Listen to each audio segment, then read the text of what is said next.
What's up, all my soldiers? This is CGT Podcast episode. This is actually episode 39. The last episode was episode 38, so I'm actually caught up in my new episode of it. I'm pretty sure I can stay on track. I got the new blue light blockers to help me stay focused. Last time I could have probably screamed for the last podcast for way longer than I wanted to, but the light was getting to me. Honestly, the light was getting to me. With that being said, I want to once again acknowledge to everybody that I'm not a soldier on Mars right now. This is definitely I'm definitely L from Death Note right now. Sorry to disappoint everybody, but okay, the last podcast, we got into the Ghislaine Maxwell, how that relates to QAnon and political ignorance, and I'm gonna try to stay on that same vibration. Of course, we still talking about Ghislaine Maxwell, which is the main centerpiece for these this podcast and the next podcast, right? So, the reason why that's important is because this episode, I'm gonna talk about it from a point of view of why I think people are trying to cover this shit up. Why is there so many people like basically trying to evade this shit? And I know for a fact that there's a lot of people out there who think this is just a distraction. And I like to call these type of people distraction as motherfuckers, because for some reason it seems like people who always talking about, oh, this is a distraction. Everything's a distraction to these people. And I'll be looking at what the fuck they got going on in their life, right? And it ain't shit. They ain't got shit going on for this to like real actual news that we can actually make change about. They ain't got shit going on to where like it's that important to say, oh yeah, everything that come across my fucking news feed is a distraction, right? With that being said, if it's the mainstream media, I can understand why you would say that. But in this case, when we're talking about Ghislaine Maxwell, I also went a little bit deeper. Besides just people being distraction as motherfuckers, um, it's also a thing in a lot of communities, especially like poor communities, where molestation is a real problem. So I think that like when they make cases like the Ghislaine Maxwell case like public, and the Jeffrey Epstein case, when they make like these cases like public news, it's kind of like they do it just to see how people are going to react. Of course, like this is a story that's basically exposing all of the people who have caused a lot of fucking, not all of them, a lot of the people who have been causing terror internationally and domestically, which we call politicians, presidents, corporations, corporate leaders, CEOs, CIOs. I can go on a list of people, right?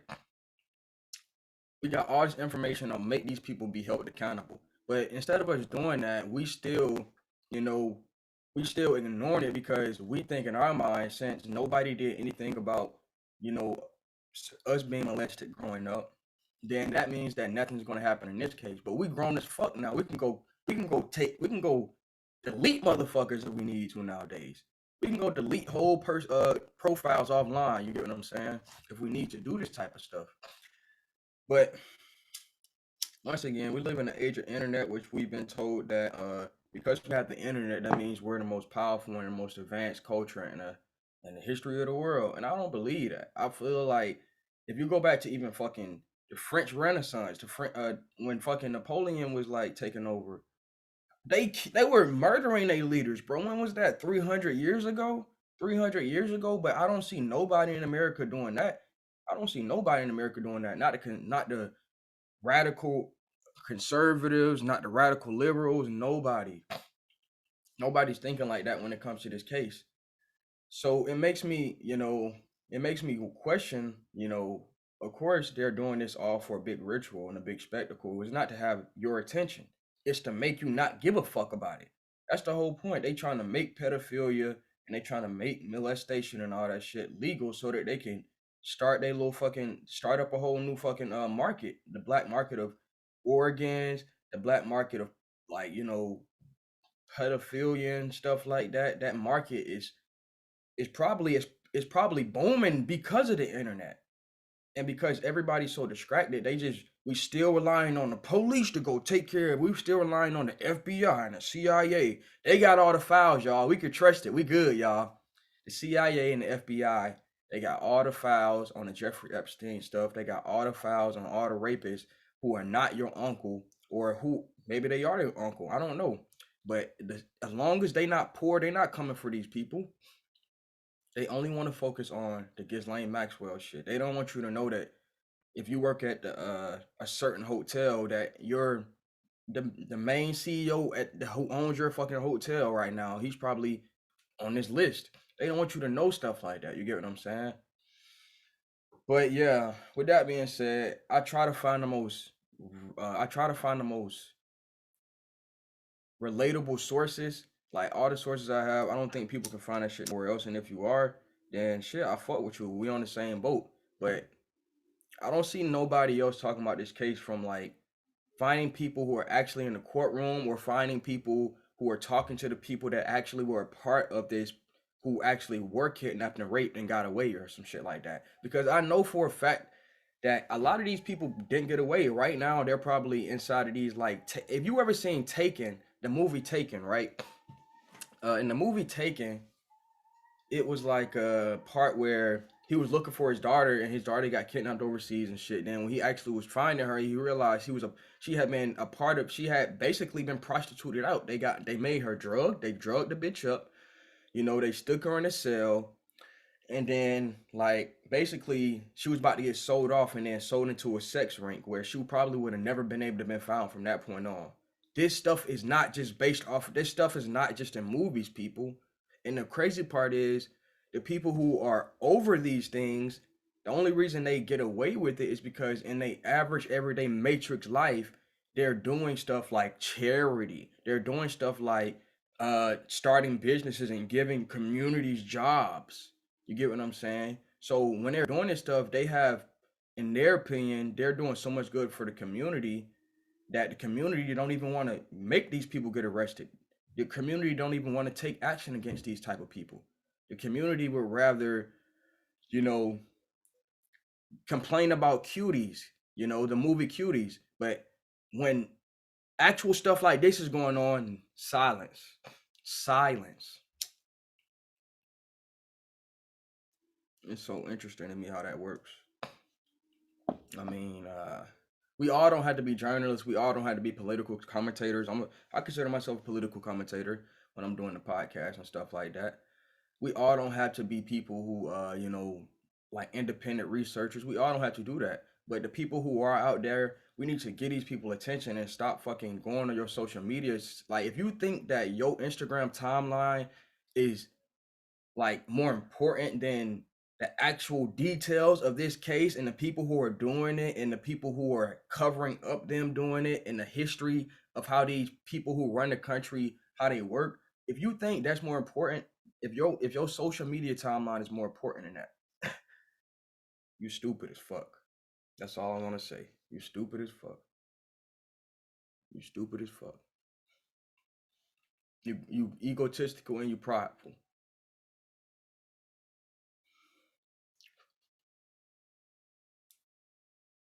Everything you think you morally stand for, you really don't stand for it. And with that being said, I'm gonna dive into this fucking case. We about to dive into the case. Let me screen share this shit right quick. How many minutes was I talking? That was 18 minutes. They saying I was on there talking.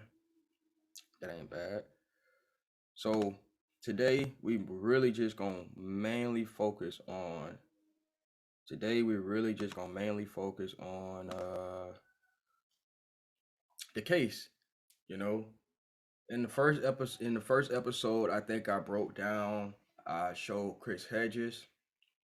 I also started going into psychology. Cover this up with I showed the Joe Rogan interviewing Steven Pickner. He's a psychologist, which I think is really a hypnotist. The way he was talking on that interview, and the way he was trying to make it seem like people who question him being a part of certain shit, or even overall conspiracy theorists overall, like who question stuff, like we are not rational. So in the first episode, that's what I was going over, and I was breaking down that. This episode, I want to break down before I do start the videos. I gotta go into one more thing. I dropped a reaction video, or I'm going to drop a reaction video very soon. The first podcast I dropped it today. The first podcast centering around the Ghislaine Maxwell shit. I dropped that today. And tomorrow I'm going to drop the reaction video I did with three different videos, literally going into great detail about the psychology of people like Jeffrey Epstein, Ghislaine Maxwell, the whole sex ring they're a part of, the political sex ring they're a part of, the whole secret society aspect of it, where it's not even really a secret no more. It's just politics, literally at this point. Um, the last but not least, it goes into like, you know,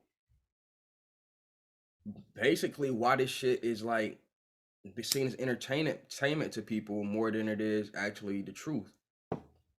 So yeah.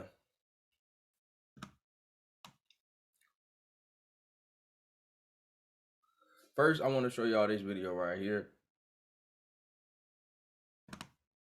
We on rockfan.com right now. Okay, we on rockfan.com right now. We watching my a very good source.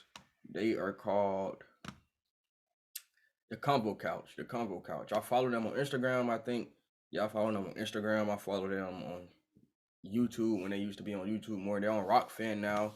A lot of the videos I'm going to be showing you today are on Rockfan for a reason, because you can't really talk about shit like this on YouTube, sadly. And if you do, you have to be, you know, basically just showing videos of other people talking about it. Really, that's it. With that being said, they're going to go into what not to expect from the Ghislaine Maxwell trial. She also happens to be one of the very closely. I know friends of friends that were actually what do you call them? Corrections officers at the facilities where Jeffrey Epstein was supposedly staying before he was checking in and out. I lived in South Florida. I hung out there for quite some time. There was the West Palm Beach mansion over there, as well as a lot of taking off from this area, kind of going to Epstein Island. So, we'd known about him, we'd heard about him, and whatnot. So it was a little bit personal to me. Covering this case, though, I started getting very bad nightmares, have a hard time sleeping. But more than anything, I realized very shortly out of the gate that this day was coming, meaning that this trial right here was coming. I thought it would be the Jeffrey Epstein this trial, guy right here, but it turned out, this guy right here is actually he's in the area where they was making a documentary about on Netflix and shit, where he resides in that area. So I feel like these people points of view have to be heard too. We're always bitching about how the mainstream media be lying and news online is fake and it sucks and shit, right? But when you got average everyday people, when I say average, and there's no disrespect, because I feel like that's a disrespectful word in a way, but when you got everyday people out here who are actually, of course he's a journalist, but he also lives in that area, so that makes them more credible. We have to start thinking like that, because if we're not gonna trust the mainstream media, we can't just walk around ignorant of what's happening in the world and only fucking sitting right here like reading mainstream media like headlines and then trying to like decipher it all the time. No, trust other people who were supposedly there. And if you don't think these people are part, if you don't think everything is a false flag, then everything will actually, you'll gain more details that way, and everything will start to make sense instead of us just trying to decipher mainstream media headlines into like a paradigm that we think makes sense. So let's listen to what this guy got to say, bro. Hung himself, and now it's all being played through Ghislaine Maxwell. But I put this up here to give a little example of what I think is going on, because it really does hurt inside, because no matter what, and I put a lot of this on the public, a lot of this not just on the leftist progressives that we go on that would just go crazy over the Kyle Rittenhouse case, but won't pay attention to this case. And this case is far more important. But I put down what this is all about. The mainstream media and the ruling class have been performing one of their greatest pieces to date. It's the Ghislaine Maxwell trial. And this fugazi clown show is being performed solely for the purpose of duping the people.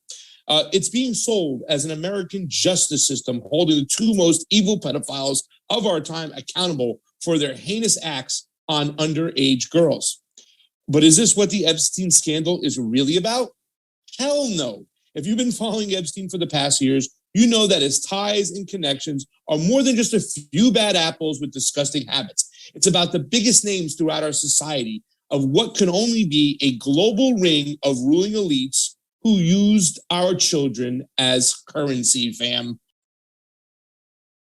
And I just want to get your thoughts on that, because as we're seeing this played out, this case is not really what it's all about, right? That's why I titled this section "What Not to Expect from the Ghislaine Maxwell Trial," because we're not going to get what we really should get as a society. Well, first of all, you sound like a right winger. So that's interesting right there, because I'm pretty sure if this shit was going on in your community, if this was going on in your backyard, and like people publicly knew about it, but nothing was getting done, you would become the same way. You would have the same awareness, and you can't just push people to a side as conspiracy theorists or right wingers or left wingers or radicals or whatever the fuck, just because they see some corruption going on in the community and nothing's being done about it. Every time we trust in the FBI and the CIA, you know what they do?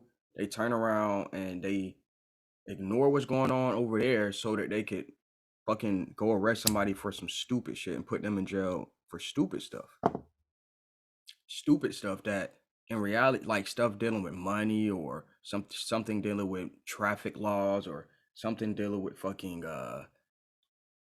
like stealing, or something dealing with like growing certain plants, or something dealing with painting certain pictures, or stupid stuff. But when you got something that's really morally insane, they don't take no action. That can make a community very, very upset. Even if the fucking police chief does want to take action against the really bad people, they can't, because there's a whole fucking ladder of power, and they have to abide and fall in line to that ladder. And this is how our system is really based off of, and we don't want to change that. We not paying attention to it simply because of the fact that we think it's pointless to come together and fucking make shit happen. We think that. That's what we think. Conspiracy theorist pasta. But Jesus. It turns out those people are right in terms of this being a huge case in regard to child sex trafficking. For me, it's a little bit more than that. It's about the idea that there are a group of people that are extremely powerful that not so much sit around the same exact table at the same exact time conspiring against the working class, but actually run in the same circles naturally.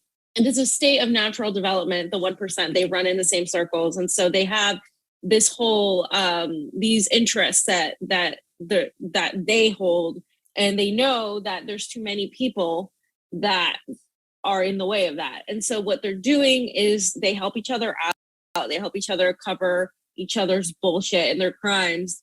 And there is a two-tiered system in society where if you're wealthy and if you're powerful, because power is oftentimes more vital to these people than money. And if you're powerful enough, you can create money, you can create a person, you can create an identity, and you can pretty much be surpassing the law. The law does not apply to the poor or the working class or the 99% in the same way that it applies to people like Ghislaine Maxwell, Jeffrey Epstein, and all of the people that they have been named in terms of Clinton, Trump, Prince Andrew, and you talk about several celebrities, and just because somebody's in the picture with them doesn't necessarily mean that they knew who he was, that they were that involved or anything like that.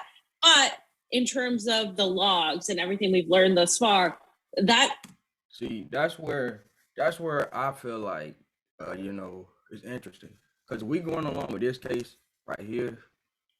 Then we have to throw out all laws that mean that people who are associated with somebody are liable to come in and be questioned. That means we have to throw out all laws that says that people, if I go and rob a bank, you feel me, and I have somebody driving a car for me, that person driving a car, they going to jail too. But you telling me in this case with the Ghislaine Maxwell and the Jeffrey Epstein shit, all the people who are associated with these people, not only do they not have to come in and be questioned, Not only do they not have to come in and be questioned, but even more than that, they're going to fucking, even more than that, they're going to make it seem like anybody who feels like they should be associated with these people because they were on this man island, they were on this nigga plane, and they was doing favors for each other and stuff like that, which are off the table. And every one of these people got their own islands, bro. It ain't just Jeffrey Epstein got his own island, bro. Come on, let's be real. Like, if Jeffrey Epstein got his own island, Elon Musk got his own island, Jeff Bezos got his own island, Larry, both of the Larrys got their own island. The whole Walmart family got their own island. The Sacklers got their own island. All these people got their own island, bro. If that's the case, so, bruh. Holds a little bit more weight. And you're right. I don't think we're going to see justice come to serve because the people holding out the justice show are also involved in this. So it's kind of like, the bank robbers holding a trial for a fellow bank robber. It's like the police policing themselves. It just doesn't work. So you hit it on the nose. Well, I got two questions over here, fam. And the first one was, why is this trial so important? And more importantly, why isn't the trial getting 1/12 the attention as the Rittenhouse case? I just want to say really quick, and I'll ask you the second part of that question. You can jump off. But the reason why this case is so important, remember at one point, I was watching and playing a clip for the Duran, and I think it was one of the hosts said, this is like one of the most important cases ever. This is like the window of humanity, what we're going through, who's ruling us, what's happening. This shows who the elites and the ruling class really is. And I feel that way, and equally. I mean, do I think it's the most important case of our time? No, but it should be up there because of the connections that Jeffrey Epstein had, mainly with people like Bill Gates and the transhumanism and the money and the fact that we've never really even seen what's going on inside the New Mexico Zorro Ranch. And we now have confirmation from testimonies from people saying that the Clintons used to hang out there, whatnot, that even the New York Times posted that transhumanism was being practiced there. This really goes all the way to the top within our society. And that's why I think it's so important. But furthermore, fam, why isn't this case getting 1/12 the attention that the Rittenhouse case got? Well, yeah, this trial is extremely, that it right there, Bill Gates. I've been looking a lot more into Bill Gates and the fact that he is tied to so many of just the fourth industrial revolution, everything about, what's going on with Pfizer and the vaccine and all of that.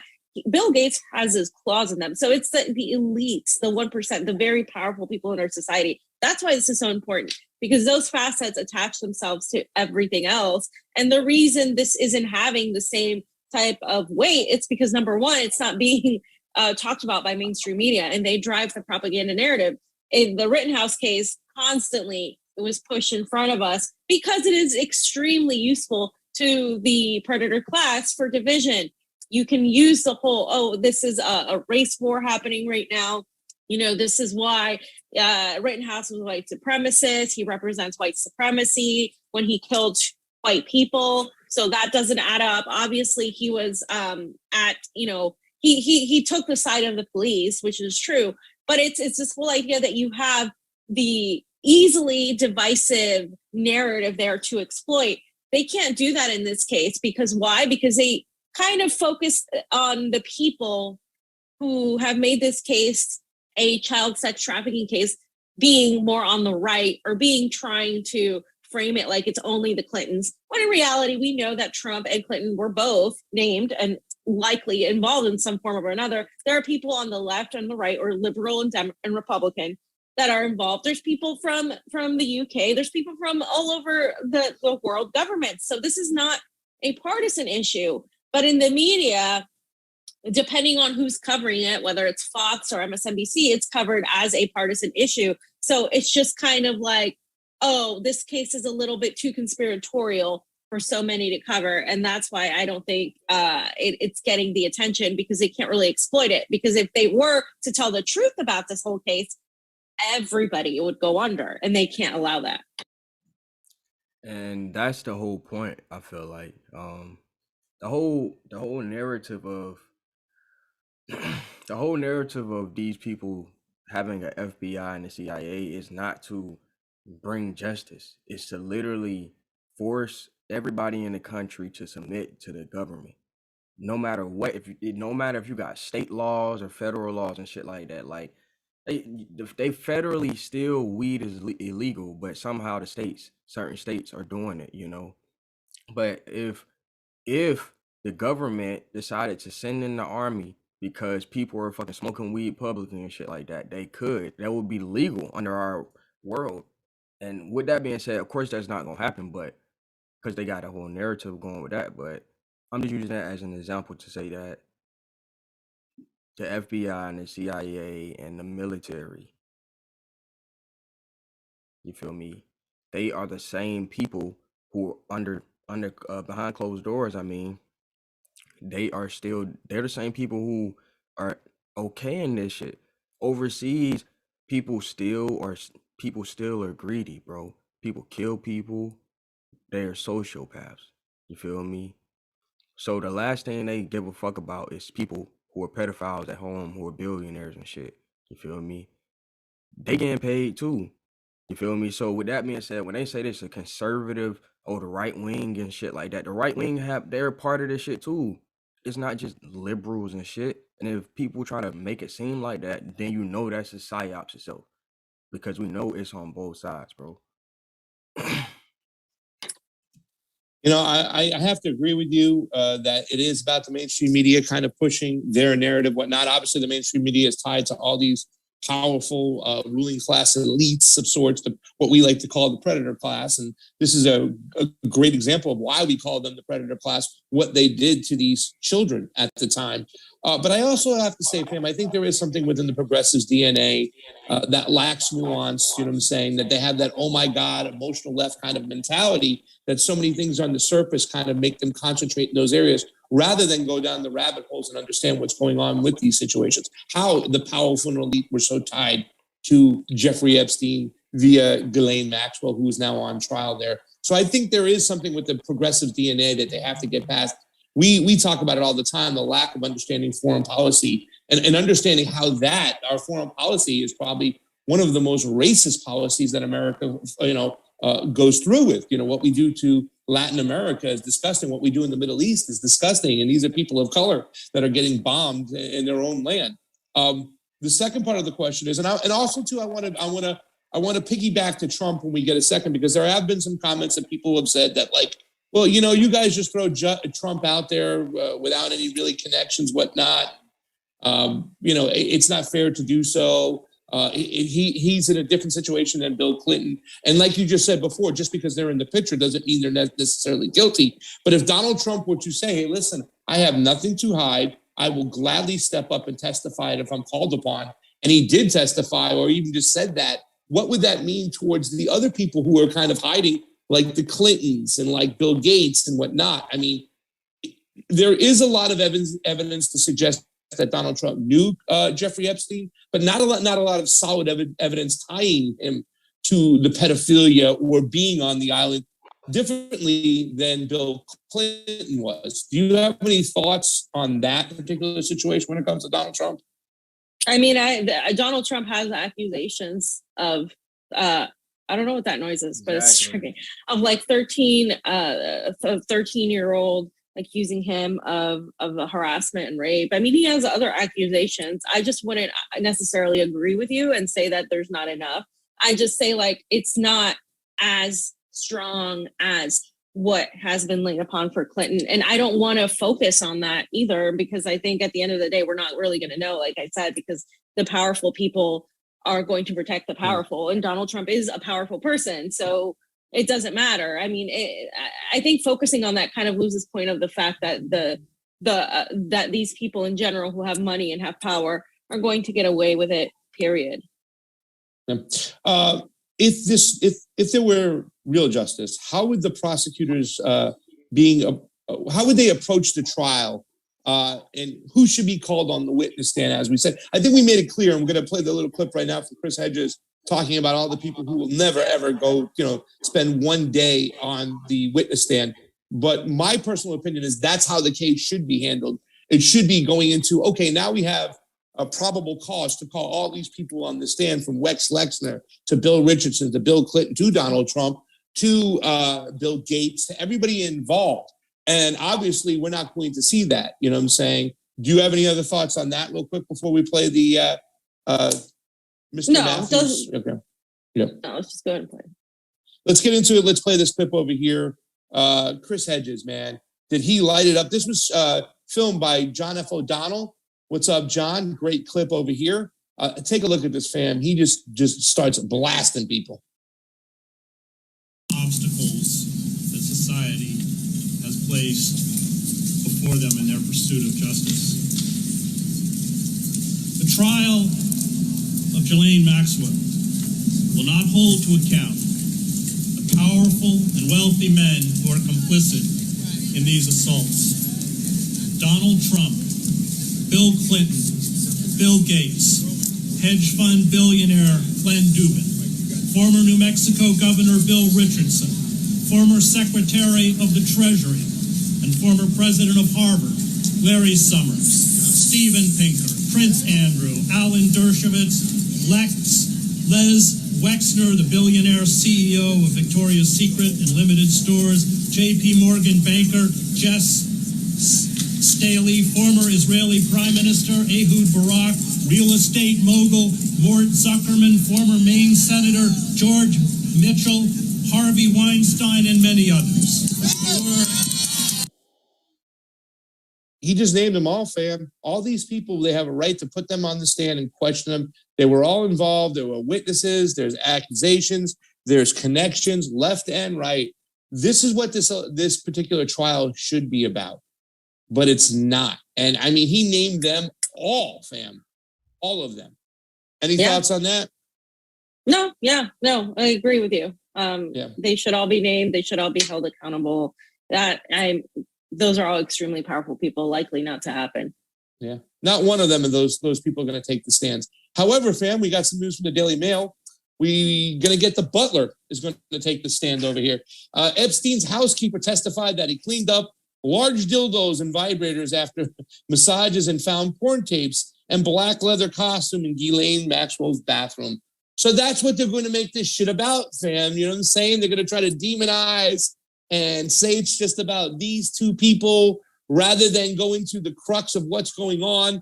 And I think that's why those people were going crazy as Mr. Hedges were reading off those names, because there's some of us out there understand what this is about and how they're going to be duping the public. And you can't count on the mainstream media to say anything or ask any tough questions. I mean, the reporting on this is so little compared to what they did in the Rittenhouse case.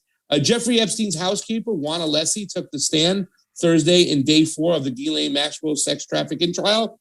If you just go down to a couple things, he talks about the relationship in 1991, that it became less cordial and more professional.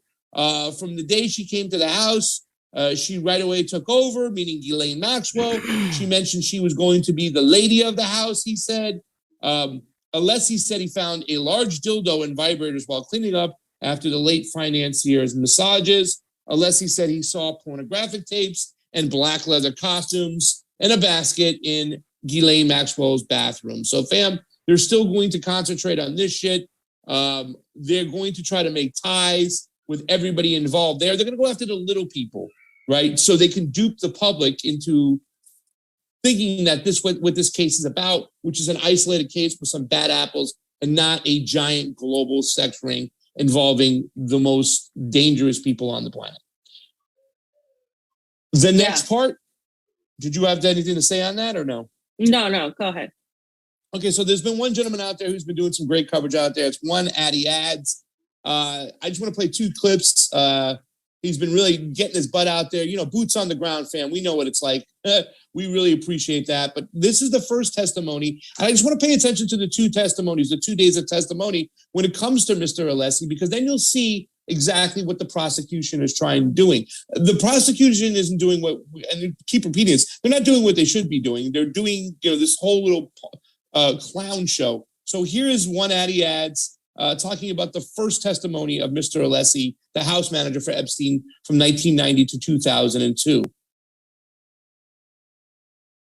What's up, folks? Addy Ads here, right outside the District Courthouse, Southern District, New York City, New York. And second half of the day saw a new witness, Mr. Alessi, house manager and driver for Jeffrey Epstein from 1990 to 2002. And recall that Epstein was first arrested about 5 or 6 years after that and charged. So he got out long before Epstein officially got in trouble for these operations. And he testified to many things today, meaning Jane, circa 1994, seeing Jane get on a plane with Epstein, with Maxwell, testified to seeing Virginia Roberts, appearing about 14 or 15 years old at the time, on one of these trips that Ghislaine Maxwell would go on, hunting for nubiles or looking for nubiles or young ladies who just had their menarche, girls who just had their menarche, right? And pretty repulsive stuff there, but testified to names like Emmy Taylor and Gwendolyn Beck as girls being also at the house of Epstein, and secretaries, quote unquote, such as Fiona and Kimberly only identified by their first name. But again, Mr. Alessi was told to stop driving once Ghislaine Maxwell saw this attractive looking young blonde lady who turned out to be in fact Virginia Roberts, and they showed pictures, exhibits of Miss Roberts' face to verify that in fact was the same person that Mr. Alessi saw. And as well, 3 times a day, the massages that Epstein would get, morning, afternoon, and night massages coming after their movie sessions that they would often have, and with a different person every single time. And interesting part here, because during this examination from the prosecution, they asked about is Sarah Kellen's name in the book, but Judge Nathan, for some reason, sustained an objection to that. It went into sidebar, and then nothing. They kind of seemed to change the subjects after that. So see if Sarah Kellen's name comes up again, hoping that it does. But more to come soon. Stay frosty, and we'll see everybody.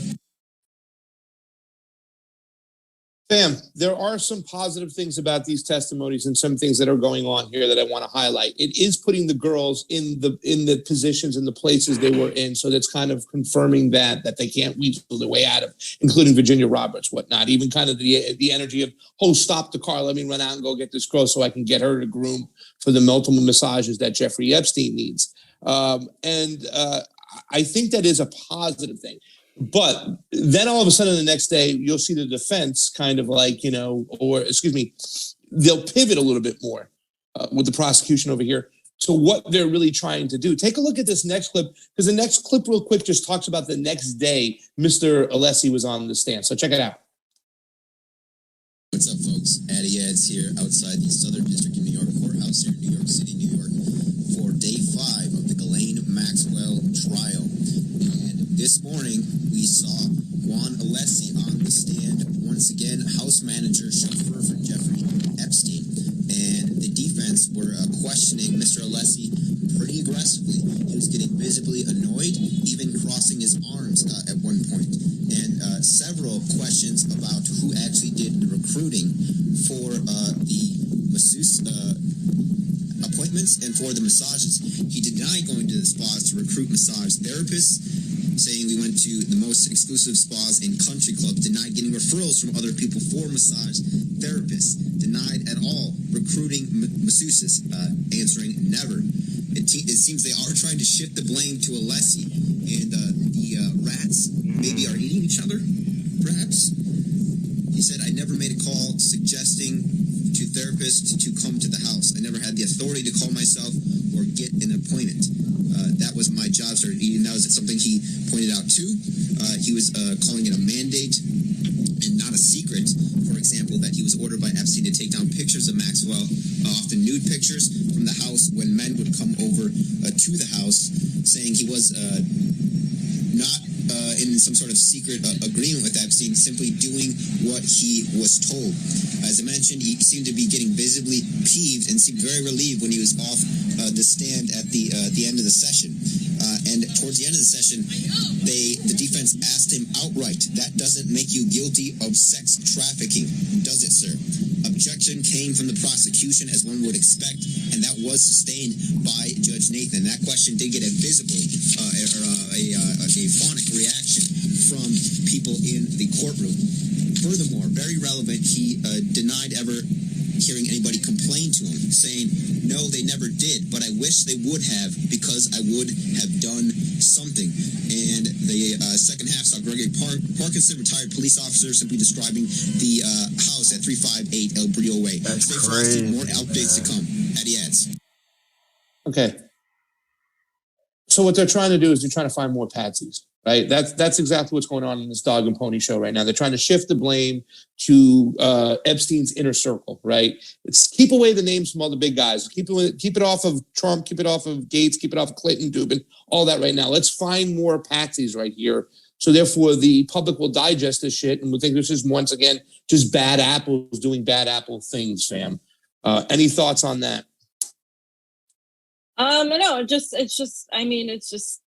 makes sense, right? They're not going to really let this get to the big honchos.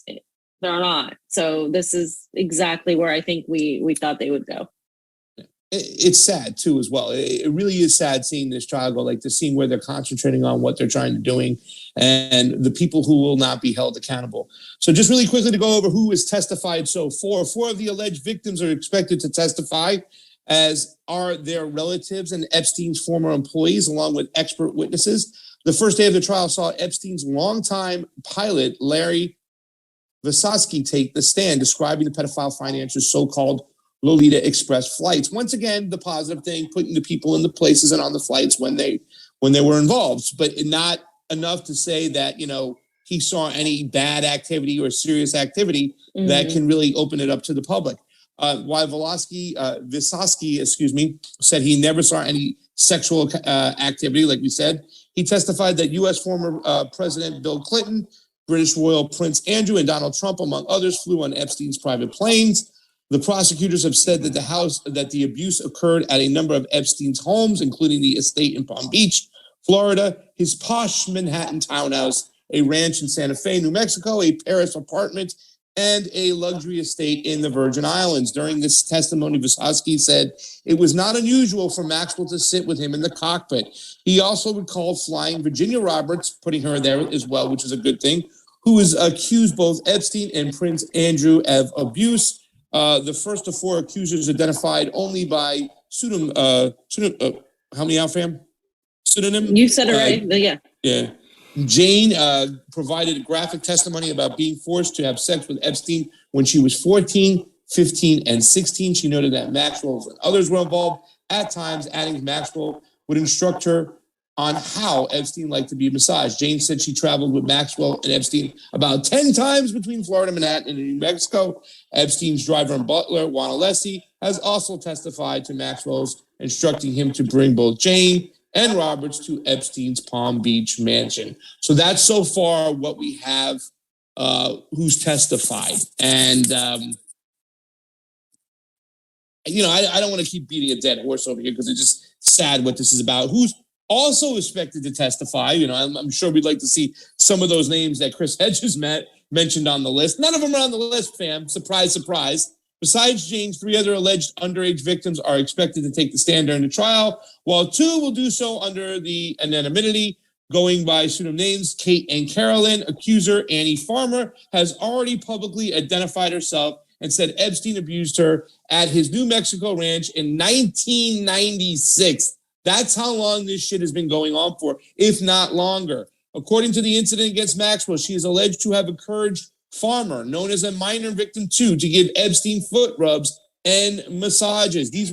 She was the groomer. Everybody knows this. There are all a number of expert witnesses who could prove to Keyes Maxwell's defense, namely that accusers have memories that are untrustworthy, uncorroborated, and unreliable. So that's what's going to happen again. They're going to try to say that these people's testimonies have changed over the years. Their statements have changed. They're unreliable. I'm sure they'll go. A lot of times, fam, Epstein would target disturbed women. You know what I'm saying?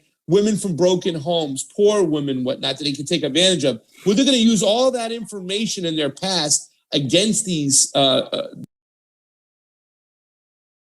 victims to try to thwart their testimony to get Maxwell a free pass. I mean, the mainstream media has even played the. That's the crazy part, bro. Like, you telling me all this shit has been going on for this long, but the way the justice system is set up, you can only make a certain case if it makes sense. You can't even set it up to say, okay, everybody who's been abused by this man or by these people, come forward.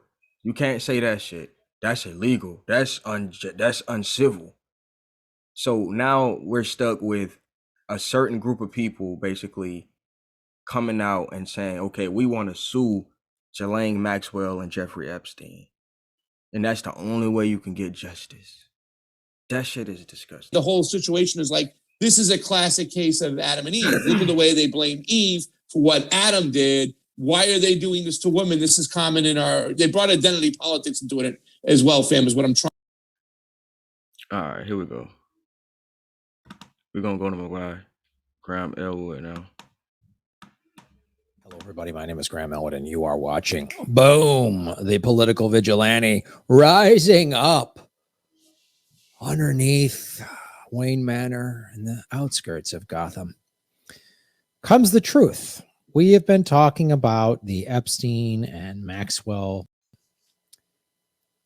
case for over 2 years now.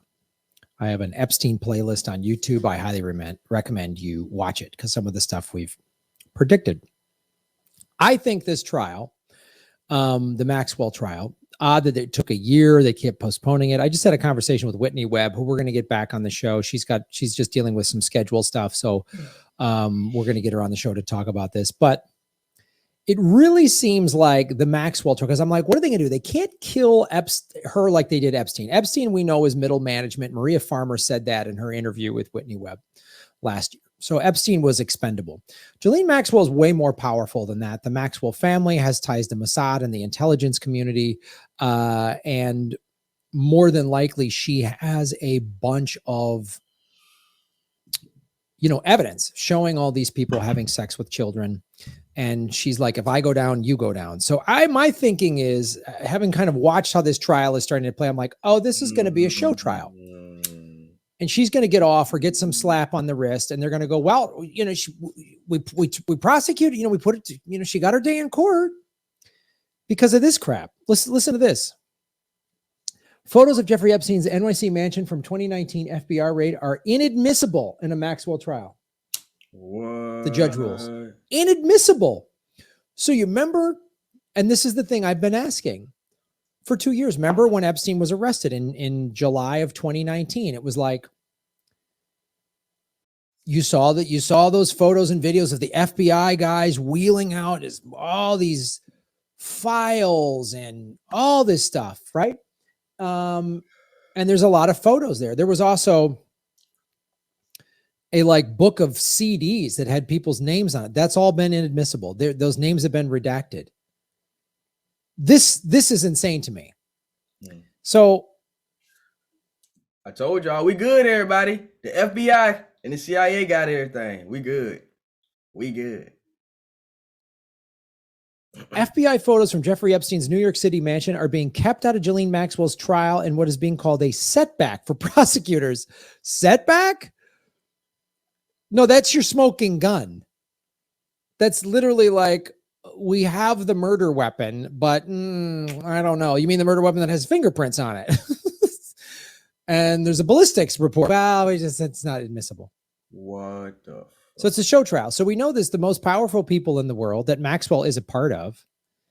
I mean, I'm going to do more videos on this, but she has, she was blessed by the Pope. Her and Epstein were brought into Bill Clinton's White House in the 90s. We know this about her father being a Mossad agent. I showed you, go watch the interview with John Kiriakou. I mean, one of the things Kiriakou said is in the interview I did with him 2 years ago. John Kiriakou is an ex-CIA. He's a CIA whistleblower. And he said that the CIA doesn't have a policy of like, you can go get children for pedophiles. But if you have an asset, you're a CIA and you're trying to get somebody or get information from them or compromise them to use them to your advantage, and they want, and you have to get kids for that person, the CIA is like not going to say no. So we know this is like more of an intelligence operation, this trial. It's a show trial. I mean, it really is a show trial. And they're going to say, oh, well, she had her day in court. And, you know, the prosecutors, well, they dropped the ball. We still can't see Ghislaine Maxwell. We see her sisters walk into court. We see videos of some of her victims walking into court. We cannot see Ghislaine Maxwell. So assuming she's there, but she gets special treatment. Cameras inside the Rittenhouse trial, that was covered 6 waves from Sunday. But this, After the rulings, Maxwell appeared elated at the end of the court for a day. She was smiling with her arm around her attorneys, Bobby Sternheim, according to the Miami Herald. Just so we know, Bobby Sternheim is one of these lawyers that has been hired on numerous occasions to defend usually rapists and pedophiles, and claiming that the witnesses, the victims, are always like, oh, repressed memories aren't a thing. That the Catholic Church. That's fucking, bruh. It's crazy that people make a living off of this. He's a millionaire, probably close to being a billionaire, based off of just doing stuff like this. That's fucking disgusting, bro. This man is a lawyer for nothing but pedophiles. So you know what that says about him. You know what that says about people like him and Alan Dershowitz. Uses that same ruling. If you watch that documentary, The Keepers, on Netflix, about a Catholic church, they hire lawyers to do that. It's despicable. But let's talk about this judge. When Judge Allison Nathan allowed 2 similar photos from Epstein's Palm Beach mansion into evidence, she didn't allow the New York City photos in question to be used.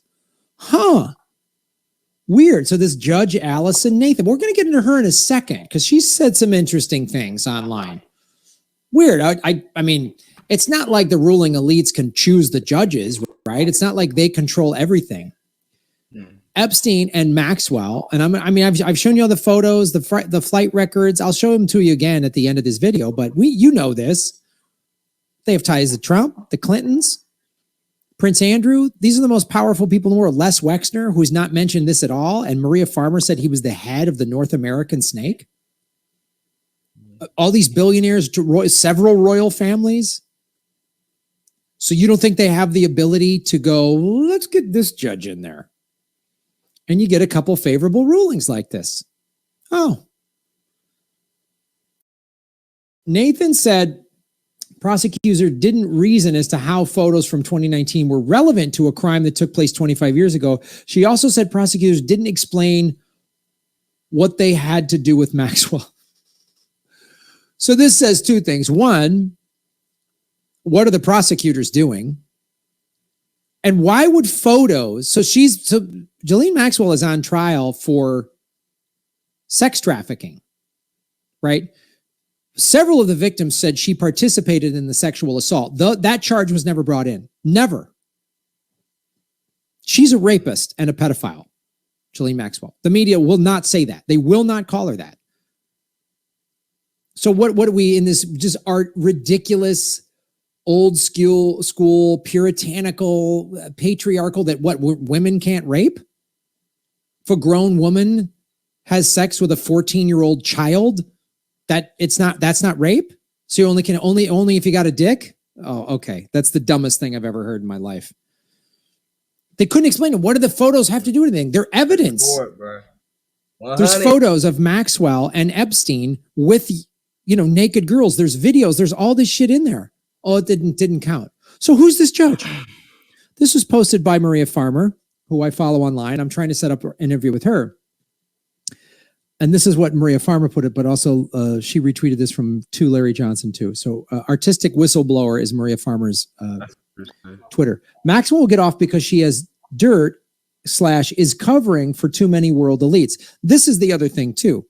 Epstein, as we know, was middle management, so he was expendable. Maxwell, she has said if something happens to me, all this, she's got videos and whatever else, all this damning evidence. That's what they do. That's part of this intelligence operation. This is as old as time, but we know the CIA is involved in this because Acosta was told in Epstein's trial in West Palm Beach, Florida in 2009, Acosta, the prosecutor, was told Epstein was an intelligence, a CIA asset, and to back off. That's why one of the reasons Epstein got that sweetheart deal in 2009 or 10, whenever the actual trial ended, right? So we know this. William Acosta said that, who was then appointed by Trump. Okay. Judge Allison Nathan is presiding over the Ghislaine Maxwell trial. She is a member of Skull and Bones' sister secret society, Quill and Dagger. Diversity. Look, it's a woman judge. She was John Kerry's associate national counsel in 2004. John Kerry was in the Skull and Bones. She was a special assistant of White House counsel to Barack Obama from 2008-2010 and appointed to the federal bench by Obama. She was appointed to the appeals court this year by Joe Biden. Weird. And this is what Whitney Webb put on there. The judge in Maxwell trial thinks Dershowitz is a luminary, unreal. So this is artistic whistleblower. This is Maria Farmer. I reached out to Judge Allison Nathan, who presided over the trial. She had warm words for both lawyers. It was a treat for me to get to see these two luminaries in action. I particularly enjoyed all the playful trash talking that occurred in and outside of the purview of the jury. Their level of preparation was substantial, and it was evident that they were really got into character. Truly, they were both outstanding lawyer scholars, both of the legal and Talmudic variety, and thespians. So it means they're good actors. This is Allison Nathan talking about Alan Dershowitz, who's been listed. We know Virginia Roberts Giuffre listed Dershowitz as one of her abusers. Like, Dershowitz is part of this. So see how this is all connected? You see how the ruling elites work? Remember, I told you Maria Farmer, when she came forward in the 90s, she said the FBI was almost worse to her than Maxwell and Epstein, right? And who was the head of the FBI and was Free, F-R-E-E-H is the guy, who was appointed by Bill Clinton, who was on Epstein's plane 26 times. Hillary was on twice. Bill and Hillary were at Epstein's compound numerous times in New Mexico. Judge Free was also appointed by Penn State University in 2011 and 12 to investigate the Sandusky Penn State pedophile case, to which he gave this report showing how bad it was. And it was but sealed it off. Joe Paterno, who died during that time, he was the bad guy. But they never showed, they probably were getting kids for alumni and all this other stuff. So Judge Free is a part of this. Part of the thing we know is they really want to seal these things off. They don't want and that's why it's a whole spider web of this shit, bro. Like, people forget about that whole Sandusky shit, bro. People forget about that shit, bro. That's proof right there. Like, it's not just like, it's proof that it's not just these significant people who are old and just so happen to die off right after they get exposed. Just so happen. It's not just R. Kelly and Bill Cosby. You feel me? It's not just, Sandusky. It's not just Jerry Sandusky and Bob Petrino, and it's not just Jeffrey Epstein and Ghislaine Maxwell. It's not. I want every American, every person in the world to know the world is run by billionaire pedophiles. The CIA has pedophiles in it. They go get kids. This is you think this is the Republicans versus the Democrats? Even QAnon, which is a psyop to keep people divided, to think that Trump was the hero who was going to rescue kids from these pedophiles. He's a part of this. So I know it sounds like I'm going off on tangents, but I got to show you, this is the whole, who's running the whole planet, right? And this is what they do, is they really want to seal it off. Oh, isolated incident. Just like, remember the Catholic Church is like a few bad apples with the pedophile priests. No. We know the Vatican on down knew about them, covered up for them, never And you have to realize that a lot of these people who rule the world, they were born in a different time to us. Like they old as fuck. So they was born by and they were raised by either Catholic people or very like Protestant people or very different sectors of fucking religion, like Jewish people, very strict parents and shit like that, who have weird practices. Like that's what they grew up with. So I don't even think we could relate to that shit. And now they're in power. Like they probably was getting meddled with when they was growing up. A lot of these, like he was just saying, like the Catholic Church is very well known for that shit. And a lot of people who are in government and who are in business and shit like that are Catholic. They are Jewish. Prosecuted them, moved them around so they could abuse other kids, never held anyone accountable, never got fired, never got prosecuted, nothing. They want to make it seem like a few bad apples.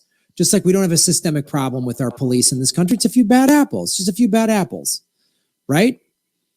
So this is what they want to see, like, and they're going to make this trial a show trial. Well, it already is. And Maxwell's going to get off or get a slap on the wrist and say like, well, they couldn't have enough evidence and this and that. So the judge was handpicked to cover this case. The judge thinks Dershowitz is fantastic. But who are the prosecutors? Are the prosecutors dropping the ball? How can the prosecutors just not argue good enough to let these photos get in? How do you lose the most crucial piece of evidence to your case if you're a prosecutor? I'm not a lawyer, but I mean, Christ, I would just assume just basic watching, Law and Order shows, Law and Order specifically, or any sort of court drama, and knowing some lawyers, wouldn't you want the most damning evidence? Wouldn't you fight tooth and nail to keep that? So who are the prosecutors? Who is Maureen Comey? James Comey's daughter is the lead prosecutor in the Maxwell trial. This was in Newsweek. Oh, Comey. He's so great. He's trustworthy. James Comey's daughter. So she's kind of picked by the FBI? This is who's handling the case. So it's so clear that the ruling elites are staging this sham trial, and they're going to say, well, hey, justice was served, just like Rittenhouse. Hey, the kid's not a racist. Justice was served. The law states you can do this, you can do that. Couldn't even get Rittenhouse convicted on reckless endangerment for bringing a gun to a thing, right? We're not here to talk about the Rittenhouse trial, but I'm just showing you this is we had a trial. If it's a flim-flam trial, how is it real? This is a Whitney Webb article. Former spy details Israel's main motive behind Epstein's sexual blackmail operation. This was Whitney Webb's article. Mint Press speaks with Al-Ben Menashe, a former Israeli spy who worked closely with Robert Maxwell, Ghislaine Maxwell's father, as part of their work with Israeli militaries and had frequent encounters with Jeffrey Epstein.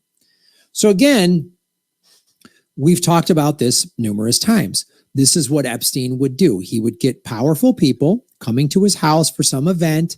And we've heard these victims this last week in the trial say they were told by Ghislaine Maxwell to dress up in little schoolgirl maid outfits, underage, like children. I'm trying to not use the term underage girls anymore because it sounds like, oh, overage girls are okay. No girls are okay. So these were children. And they'd say, hey, powerful guy at the Jeffrey Epstein, a butler would come up. Epstein would never say it. A butler would come up and go, dude, would you like a massage from a beautiful woman? Yeah, sure. Why not? I've heard about these Epstein parties. The girl would give a massage and perform sex acts. They'd videotape it and say, well, now we've got you on camera, fill in the blank powerful person, Alan Dershowitz, Bill Clinton, Donald Trump, so we're going to need you to play ball. I showed you this. Again, this is in my Epstein playlist. One of the things I showed you how Epstein's hedge fund was fake. There was nothing traded. There was no, if you dig into that, it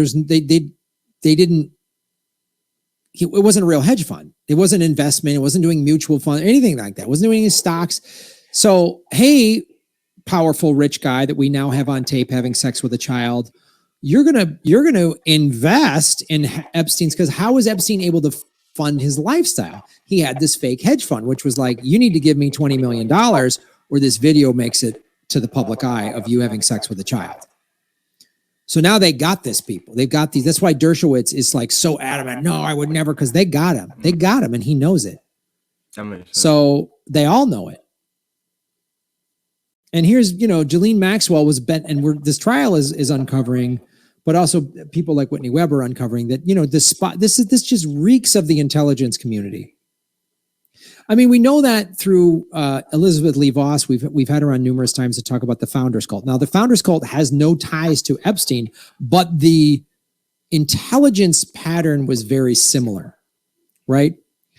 And here's, Ghislaine Maxwell. Oh, she's so giggling. This is with Jean-Luc Bernay, he's been arrested, pedophile in the fashion industry. It's always the fashion industry, the hedge fund, and the intelligence communities. Pay close attention to those. Again, watch the interview I did with John Kiriakou, who he said when Epstein died in prison, he said, this has to be the Israelis. He thought this was the work as the Israelis. So if Epstein is becoming a liability, like a middle management guy, it's like the mob. Some guy keeps getting busted. They're worried he's going to talk. They'd always whack him. Right? So again, this was taken on Epstein's pedophile island. Now here's Ghislaine Maxwell and Trump numerous times. Right? Trump, Ivanka, Epstein. Remember when she got arrested? He goes, I wish her well. Here's Ghislaine Maxwell at Bill Clinton. There's Chelsea Clinton. There's former President Bill Clinton. There's Ghislaine Maxwell. This is in 2011. And we're supposed to believe the Clintons had no idea who she was at that point. I'm just showing you all of this. Big stage now. Big theatrics. Hey, he had ties, this Bloomer had ties to Epstein. We know he's a pedophile fuck. These two are creep fucks. You think your party's better than the other party? They're all creep fucks. And you're trying to tell me Hillary didn't know? Bullshit. This is the Epstein crime map. This thing it was made by Ryan Dawson, and it's just like, it's unreal. Jean-Luc Bernay, MC2 Modeling, which has modeling in New York City, Miami, and Tel Aviv.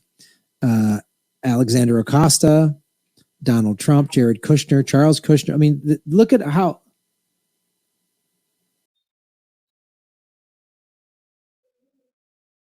I mean, Jennifer Gaffney was assistant DA at New York City. Graydon Carter, Vicky Ward. Vicky Ward, we've talked about her before.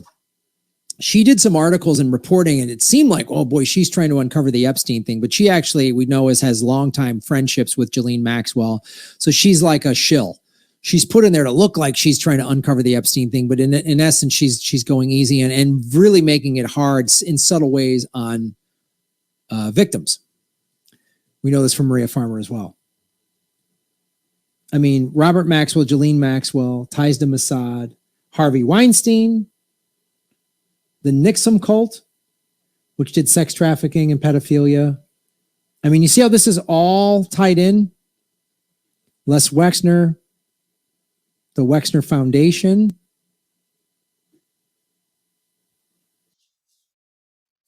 Bear Stearns.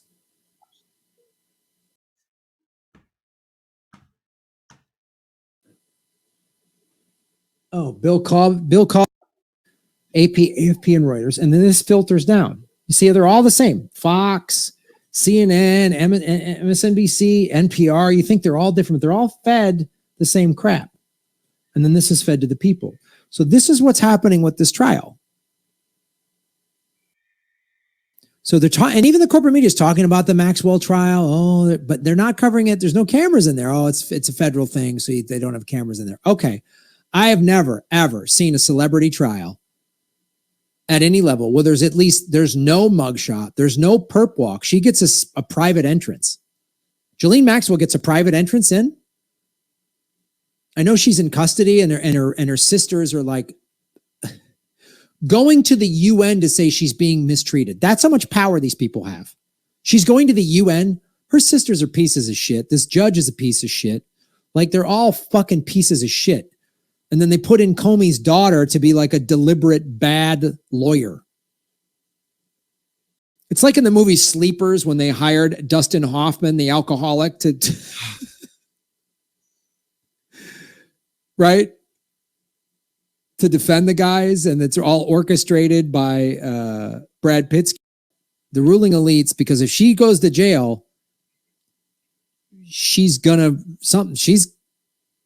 kill switch or something like that on some stuff. And she's like, I'm sure she has made it abundantly clear. If anything happens to me, this all goes public.